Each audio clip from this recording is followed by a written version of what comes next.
केंद्र आप देख रहे हैं सत्ता का महासमर, और सत्ता के महासमर में हम बात करेंगे इलेक्शन की उस घड़ी की। यूँ समझने की कोशिश करें हम, चुनाव अधिसूचना जारी होती है, आचार संहिता जब लागू होती है उस दिन से पहली कड़ी नामांकन जिसे अधिसूचना कही जाती है, उसके बाद में वोटिंग और फिर रिजल्ट, तब चुनाव एक पूरा संपन्न होगा। अभी वोटिंग राजस्थान में और 80 पार्टियों के 1862 प्रत्याशी अपना भाग्य आजमा रहे हैं, जिसमें से 199 भाग्यशाली विजय होंगे। खैर, लेकिन सभी भाग्यशाली हैं, लोकतंत्र के इस पावन पर्व पर उन्हें अवसर मिल रहा है। तो चले, इस इलेक्शन कैंपेन को लेकर हमने बहुत बार चर्चा भी की हैं, क्या मुद्दे और कैसे क्या खास रहा इलेक्शन में। जब वो घड़ी आ चुकी है बूथ मैनेजमेंट की, बीजेपी ने पन्ना प्रमुख की बात कही, हर पार्टी ने अपने बूथ को मजबूत करने की कोशिश की है, चाहे कांग्रेस हो, चाहे बीजेपी हो, दूसरी पार्टियां हों, और होता भी वही है, क्योंकि जीत की पेटियां या ईवीएम वहीं से सुरक्षित होती हैं। तो इस पूरे इलेक्शन में हमारी टीम के जो सदस्य हमारे साथ बने हुए हैं, दशरथ सिंह, अनिल सैन, योगेंद्र पंचोली, जिन्होंने पूरे इलेक्शन को नापा है, देखा है। तो क्या कुछ खास रहा? अनिल, क्या लगता है इस इलेक्शन में बीजेपी ने लास्ट टाइम तक पूरी ताकत लगाई है और लगानी भी चाहिए, क्योंकि ये तो महासमर है, और महासमर में अगर आपके पास में योद्धा उनका उपयोग नहीं कर पा रहे हैं तो आपकी रणनीति फेल है। तो हर पार्टी ने कोशिश की, बीजेपी ने भी की। अब लेकिन बीजेपी का बूथ मैनेजमेंट को लेकर कुछ चर्चा हुई है कि हाँ, किस तरह से क्या रहेगा?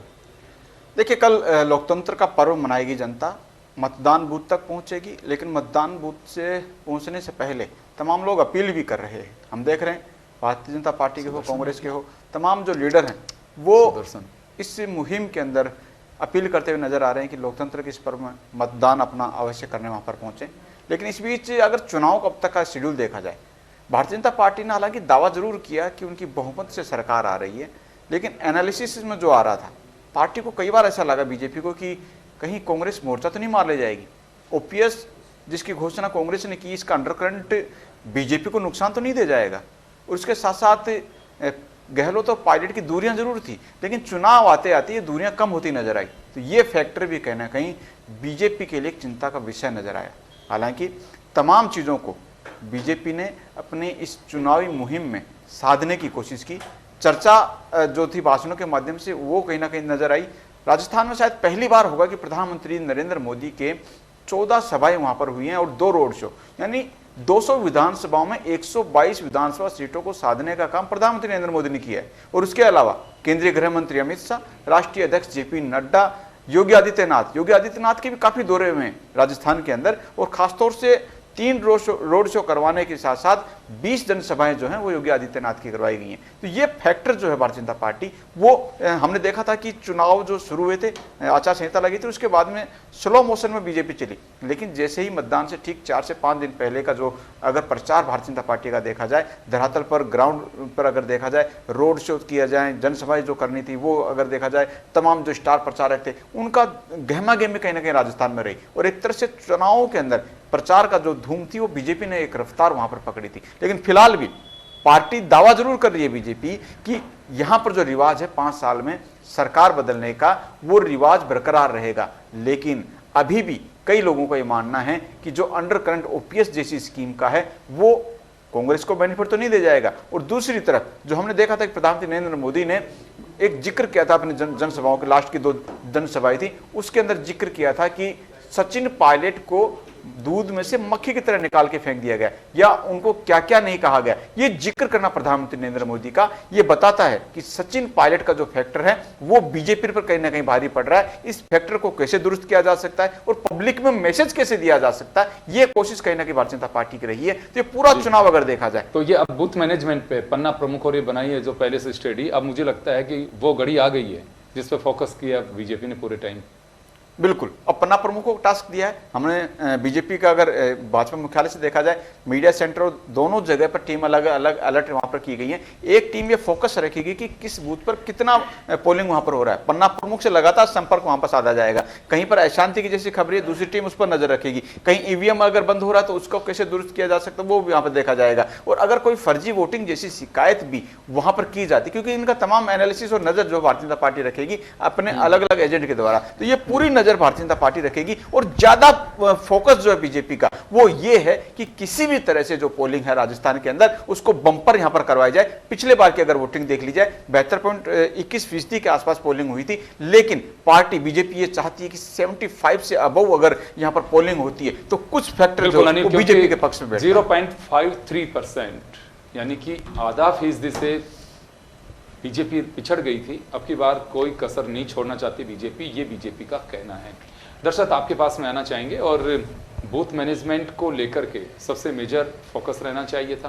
कांग्रेस का स्ट्रक्चर वो नहीं बन पाया था। ब्लॉक लेवल तक जब चुनाव लड़ने का टाइम आ रहा था तब ब्लॉक अध्यक्ष से डिक्लेयर कर रहे थे, प्रदेश कांग्रेस की कार्यकारिणी आ रही थी। उसका असर पड़ रहा है कहीं चुनाव पे, या फिर बूथ का अलग सिस्टम था जिस पर पहले से ही कांग्रेस ने फोकस किया हुआ था, या फिर प्रत्याशियों के भरोसा छोड़ दिया गया कि आपको अपनी तैयारी खुद को करनी है?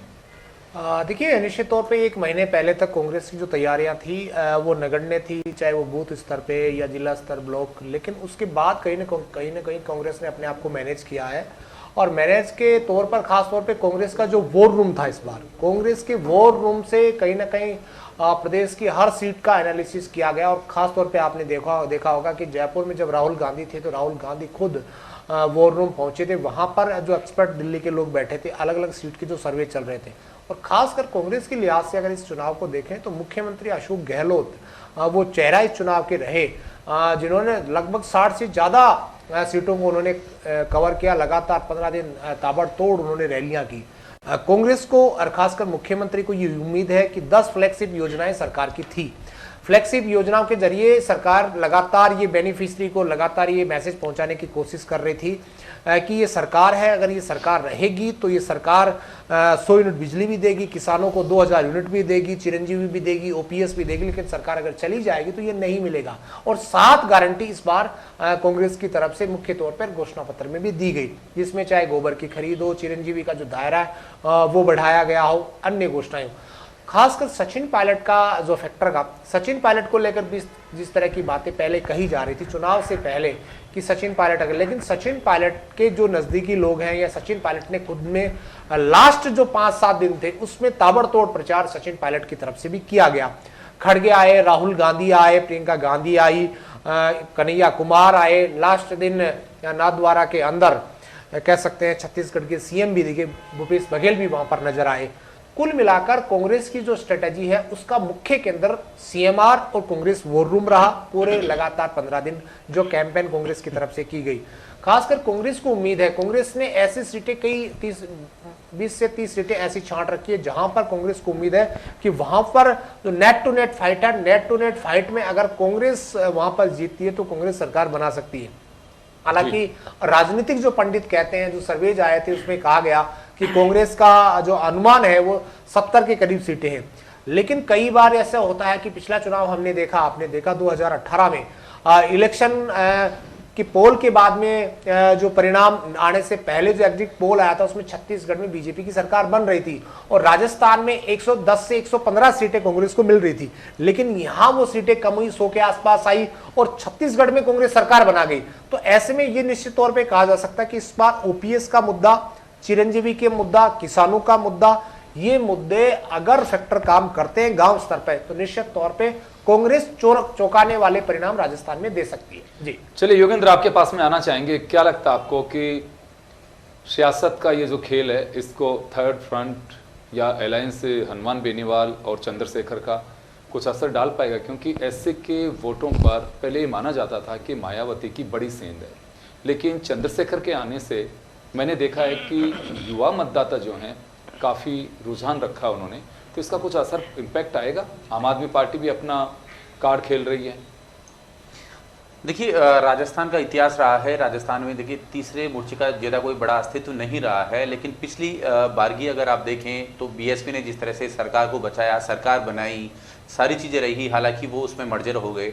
इस बार आरएलपी का जो पूरा चला, क्योंकि जिस तरह से सांसद हनुमान बेनीवाल सांसद रहते हुए जहां बीजेपी के साथ वो केंद्र में थे, लेकिन बाद में उनका पेचअप खत्म हो गया। उसके बाद अब आरएलपी और आजाद समाज पार्टी के चंद्रशेखर हैं, वो चुनाव लड़ रहे हैं। हालांकि आरएलपी ने केवल यहाँ पर जो सीटें उतारी हैं उनमें से केवल एक सीट यहाँ पर आजाद समाज पार्टी को दी है। हनुमान बेनीवाल लगातार यही दावे करते आ रहे हैं कि इस बार जो सरकार बनेगी वो आरएलपी से ही बनेगी, बिना उसके सपोर्ट के नहीं बन पाएगी। हालांकि कल वोटिंग जब होगी और उसके बाद जब परिणाम आएंगे तब तय होगा कि क्या तीसरी जो मोर्चे की जो पार्टियां हैं, चाहे आम आदमी पार्टी हो, क्योंकि जिस तरह से आपने देखा कि इंडिया जो संगठन बना है उसमें आम आदमी पार्टी लोकसभा के लिए शामिल है, लेकिन यहाँ पर की स्थितियाँ राजस्थान में अलग है। आरएलपी यहाँ पर आजाद के साथ जुड़ी हुई है, दूसरी तरफ बीएसपी है। बीएसपी का भी आपने देखा कि कितने प्रत्याशी समर्थित हो गए और कुछ प्रत्याशी कांग्रेस में चले गए। यानी जोड़ तोड़ लगातार राजस्थान के इतिहास में यही रहा है कि कहीं ना कहीं जो मेजोरिटी अगर आती है, क्या बीजेपी अपनी सरकार बना लेगी या कांग्रेस अपनी सरकार बना लेगी। लेकिन इस बार के जो समीकरण है, आपने भी देखा होगा, त्रिकोणीय मुकाबले में कुछ सीटें ऐसी हैं, लगभग 1 दर्जन ऐसी सीटें हैं जो लगभग 55 से 60% तक त्रिकोणीय मुकाबले में फंसती नजर आ रही है। ऐसे में जो सेंधमारी होगी वो तीसरे जो मोर्चे की पार्टियां हैं, चाहे आम आदमी पार्टी की हो, हालांकि आरएलपी, बीएसपी और जो ये पार्टियां हैं वो सेंधमारी करती भी नजर आएगी। हालांकि जिस तरह से आपने भी देखा कि निर्दलीय जो हैं उनकी वारे नारे भी होते रहते हैं। तो इस चुनाव में जिस तरह से हमारे सहयोगी दशरथ और अनिल भी बता रहे थे कि क्लियर कोई नहीं कह सकता कि किसकी मेजोरिटी बनेगी, लेकिन हो सकता है इस चुनाव में जो तीसरे मोर्चे की जो पार्टियां हैं उनके भी वारे नारे हो या फिर निर्दलीयों की भी। चले खैर, लेकिन बात आदिवासी बेल्ट की अगर की जाए तो वहाँ पे बीटीपी और भारतीय आदिवासी पार्टी दोनों ने अपना काम किया है। वो कितना असर पर डाल पाएंगे, वहाँ अगर इनका कुछ ठीक से असर दिखता है तो निश्चित रूप से बीजेपी और कांग्रेस दोनों को नुकसान दे सकती हैं। वो वहाँ पे बहुत ज़्यादा फोकस इसने मीडिया में किया नहीं है, लेकिन उदयपुर संभाग के जो न्यूज़पेपर्स हैं, वहाँ के पोर्टल्स हैं, उनमें काफ़ी कुछ उनकी चर्चाएं देखने को मिली हैं। कई दिग्गजों की साख दाव पे है, हर बारी होती है, जिसे हम हॉट सीट के रूप में भी देखते हैं, आप जन टीवी पे देख भी रहे हैं। लेकिन अधिकृत परिणाम 3 तारीख को जब आएंगे तब देखे जाएंगे। सुदर्शन सिंह जी हमारे साथ में हैं। सुदर्शन, क्या लगता है आपको कि इलेक्शन में एक हवा का रुख होता है, हवा चलती है, लेकिन इस बार का जो मतदाता है काफ़ी खामोश दिखाई दे रहा है, तो इससे कुछ अंदाज़ा लगाया जा सकता है या फिर ये कहें कि अंडर करंट एक अलग हो सकता है, खामोशी है इसके कुछ अलग मायने हो सकते हैं?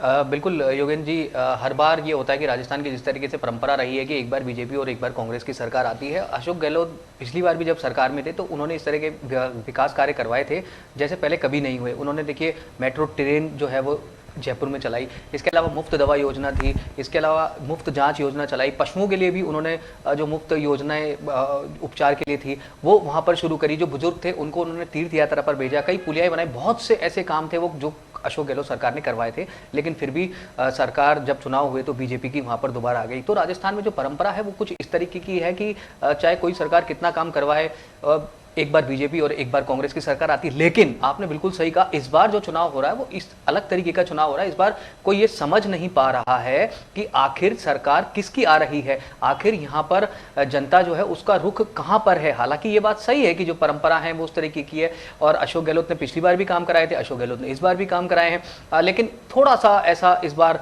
जो कंटेस्ट है वो बिल्कुल नेट टू नेट कंटेस्ट है और पहली बार ऐसा कहा जा रहा है कि शायद सरकार इस बार रिपीट भी हो सकती है। लेकिन जो परिणाम होगा वो किस तरीके का होगा वो चुनाव के बाद जब परिणाम सामने आएगा उसी समय पता लगेगा। लेकिन इस बार जो कंटेस्ट है वो काफ़ी यहाँ पर टफ है और जो राजस्थान की परंपरा है वो हम सबके सामने है। योगेंद्र जी, बस मुद्दा यही है कि राज बदलेगा या रिवाज, यानी कि राज बदल जाता है तो रिवाज कायम रहती है, और अगर रिवाज यानी कि राज कायम रह जाएगा तो रिवाज बदल जाएगी। वो जो मिथक बना आ रहा है 1998 से वो टूट जाएगा। अनिल, आपके पास मैं आना चाहूँगा, इस चुनाव को लगता है कि और रोचक बना है प्रधानमंत्री नरेंद्र मोदी और अशोक गहलोत के नाम ने। देखिए बिल्कुल, और ये चुनाव जो राजस्थान का रहा है ये पूरी तरह से प्रधानमंत्री नरेंद्र मोदी वर्सेज राजस्थान के मुख्यमंत्री अशोक गहलोत के बीच में दिखा है। अशोक गहलोत ने लगभग 60 के करीब जनसभाएं की और हमने देखा भी था, काफ़ी एक्शन में नजर आए अशोक गहलोत, और उसके साथ साथ प्रधानमंत्री नरेंद्र मोदी भी एक्शन में नजर आए। कहाँ पर सभाएं करनी, एक रणनीति के तहत वहाँ पर पहुँचे। मेवाड़ हो, वागड़ हो, मारवाड़ हो, तमाम जगह पर जनसभा कहाँ करनी है, क्योंकि हमने देखा था कि ये तो जो 14 सभाएं हैं ये इन दिनों की चुनावी आचार संहिता लगने के बाद की है। लेकिन इससे पहले अगर एक साल का ट्रैक रिकॉर्ड देखा जाए तो प्रधानमंत्री नरेंद्र मोदी की लगभग 10 से 11 जनसभा और हो चुकी हैं पिछले एक साल में। तो हर जिले को कवर करने की कोशिश राजस्थान में रही है।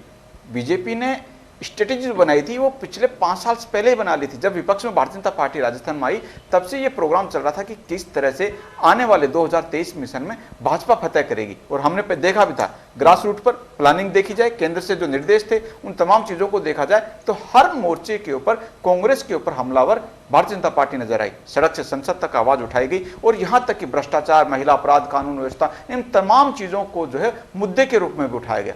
पेपर लीक और उसके साथ साथ लाल डायरी जैसी इश्यूज को भी भारतीय जनता पार्टी ने छोड़ा नहीं है। तो इन तमाम मुद्दों की चर्चा जो थी वो जनसभा में भी हुई। लेकिन अभी भी जो एनालिसिस करने वाले जो लोग हैं, जो विशेषज्ञ जो लोग हैं, वो दावे से क्यों नहीं कह रहे। पिछले चुनाव में हमने देखा था, अधिकतर जो सर्वे आए थे वो बता रहे थे कि कांग्रेस की सरकार यहाँ पर लगभग बनना तय है। आंकड़े जो बता रहे थे उसमें दावे वहाँ पर किए जा रहे थे। लेकिन इन चुनावों का जो पेच फंसा हुआ है वो सबसे बड़ी बात, थर्ड फ्रंट जो है, निर्दलीय जो है, या फिर जो बगावत करके चुनावी मैदान में उतरे हुए हैं, उन लोगों का चैलेंज ज्यादा है। बीजेपी के लिए भी चैलेंज है। चित्तौड़गढ़ की सीट देख लीजिए, पूरी तरह से फंसी हुई है। कई लोग तो दावा कर रहे हैं, चंद्रबान आके जो 2 बार से विधायक हैं वो जीत रहे हैं। भाजपा से बगावत वहां पर की थी। यहाँ पर खंडेला की सीट देख लीजिए, बंशीधर वाहिया जो कि राज्य मंत्री रहे, लेकिन बगावत करके यहाँ चुनावी मैदान में जोटवाड़ा पर आशु सिंह सूरपुरा को टिकट देने की बात थी, लेकिन नहीं दी तो बगावत वहां पर कर दी गई। शिव से हमने देखा 5 से 10 दिन पहले ही भाटी को बीजेपी ज्वाइन करवाएगी। उस समय लग रहा था कि ज्वाइन का मतलब शायद टिकट देने का यहाँ पर लग रहा है, लेकिन फिर वहां पर टिकट नहीं दी गई तो बगावत का रूप वहां पर देखा गया। तो ये जो कई सीटें हैं ये बगावत का रूप यहाँ पर लिया, और ये बड़े नाम हैं जो ये इन सीटों पर जो बगावत कर रहे हैं। और इन समीकरणों में आमने सामने की जो टक्कर है वो कहीं ना कहीं जो बागी जो लोग हैं उनके बीच में मुकाबला यहाँ पर देखा जा रहा था। यही पेच है जो ऐसा नहीं है कांग्रेस में बगावत नहीं, कांग्रेस में भी है। और ये फैक्टर जो है ये दोनों बड़ी पार्टियों को कहीं ना कहीं चैलेंज कर रहे हैं। बिल्कुल दर्शक, आपके पास में आना चाहूंगा मैं। एक चीज हमेशा देखी जाती है, जब वो सत्ता में होता है वो डिफेंसिव होता है, यानी कि बचाव की मुद्रा में होता है। जो अपोजिशन में होता है काफ़ी एग्रेसिव होता है, मुद्दे उठाए जा सकते हैं, कीचड़ उछाला जा सकता है, कमियां निकाली जा सकती हैं। लेकिन सत्ता पक्ष के पास में हथियार होता है आपकी योजनाएं और डेवलपमेंट। इसी रूट पे मुझे काफ़ी चुनाव दिखाई दिया। लेकिन मुद्दे बहुत सारे थे। कहा तो ये जाता है कि बीजेपी ने ये किया, कोई भी किसी भी राज्य के अंदर महिलाएं सुरक्षित नहीं है, पेपर लीक सभी राज्यों में हो रहे हैं। लेकिन बीजेपी का जो एजेंडा है, चाहे विज्ञापन के जरिए हो, चाहे वाक पटुता की तरह से कहा जाए इसे, या स्पीचेज में हो, कहीं अपर हैंड रहा है बीजेपी का। कांग्रेस से लगता है आपको कि बुना नहीं पाई इन तमाम चीज़ों को। वो लगातार यही कहती रही कि 22-24 पेपर गुजरात में भी आउट हुए, उत्तर प्रदेश में भी हुए, और भी राज्यों में कानून व्यवस्था वहाँ पे भी लचर है। ये आंकड़े हम पेश कर रहे हैं, एनसीआरबी के आंकड़े, इसी में सारा उलझा रहा। लेकिन छाप ज़्यादा बीजेपी छोड़ पाई। देखिए, निश्चित तौर पे बीजेपी की तरफ से जो आरोप लगाए गए, प्रदेश में प्रदर्शन हुए, खासकर पेपर लीक, भ्रष्टाचार, या कह सकते हैं जिस तरह की कानून व्यवस्था को लेकर, ये पूरा चुनाव अशोक गहलोत वर्सेज नरेंद्र मोदी प्रधानमंत्री के बीच हुआ। एक तरफ मोदी ने गारंटी दी, एक तरफ अशोक गहलोत ने गारंटी दी। लेकिन लास्ट में अशोक गहलोत ने इस चुनाव को रोचक बनाया, क्योंकि अशोक गहलोत ने यह कहा कि मोदी की गारंटी, क्या मोदी प्रधानमंत्री आज हैं, क्या वो मुख्यमंत्री बनेंगे? मुख्यमंत्री तो कोई राजस्थान का व्यक्ति बनेगा, इनका चेहरा नहीं है। अगर मुझे लगता है कि अशोक गहलोत की गारंटी का असर अगर गांव तक गया तो निश्चित तौर पे इस परिणाम इस चुनाव के चौंकाने वाले होंगे। क्योंकि बीजेपी ने जो मुद्दे उठाए, बीजेपी ने सिर्फ और सिर्फ एक कानून व्यवस्था का मुद्दा उठाया, पेपर लीक उठाया, भ्रष्टाचार, लेकिन विकास के दम पर बीजेपी का कोई भी नेता, आपने चुनाव देखा कि कोई भी ये नहीं कह पाया कि हमने 5 साल में ये किया था पहले वसुंधरा सरकार में और अब ये करेंगे। वसुंधरा सरकार के कार्यकाल का 2013 से 2018 का जो कार्यकाल रहा उसका इस चुनाव में कोई जिक्र नहीं हुआ। जबकि कांग्रेस इस चुनाव को घुमाने की कोशिश की कि हमें विकास के नाम पर वोट दो। हमने 10 साल में या 5 साल में फ्लैगशिप योजनाएं दी 10, और हम 7 गारंटी दे रहे हैं। क्या गारंटी पे जनता कितना विश्वास करती है, नहीं करती है? लेकिन अशोक गहलोत ने लगातार, खासकर इस चुनाव में आप एक चीज देखी होगी, नरेंद्र मोदी की तरफ से जो हमले किए गए उसका काउंटर अशोक गहलोत ने किया। कांग्रेस एक तरफ थी जबकि मुख्यमंत्री अकेले एक तरफ थे। मुख्यमंत्री की तरफ से जब सचिन पायलट को लेकर प्रधानमंत्री ने अटैक किया तो सचिन पायलट को लेकर अशोक गहलोत ने कल कहा कि सचिन पायलट की वो बात करते हैं, गुजरों को बरगला रहे, 72 गुजरों को किसने मारा उस पर बीजेपी को जवाब देना चाहिए। कुल मिलाकर ये पूरा चुनाव कांग्रेस की तरफ से अशोक गहलोत वर्सेस मोदी के बीच हुआ। जी चलिए, मैं माफी चाहूंगा सुदर्शन और योगेंद्र, आपके पास में नहीं आ पाऊंगा, समय का अभाव है। तो खैर चलिए, सबसे बड़ा मुद्दा यही है राजस्थान की सियासत में इस बार कि राज बदलेगा या रिवाज, और उसी पे फोकस है, सारा परिणाम क्या होगा। लेकिन चलते चलते हम आपसे गुजारिश जरूर करेंगे, आप अपने मतदान का प्रयोग जरूर करें, क्योंकि आपका ये विशेष अधिकार है, आप उसे काम में जरूर लें, यानी कि वोट डालने जरूर जाएं। सभी का बहुत बहुत शुक्रिया, और सत्ता के महासमर में इतना ही, दीजिए इजाजत, नमस्कार।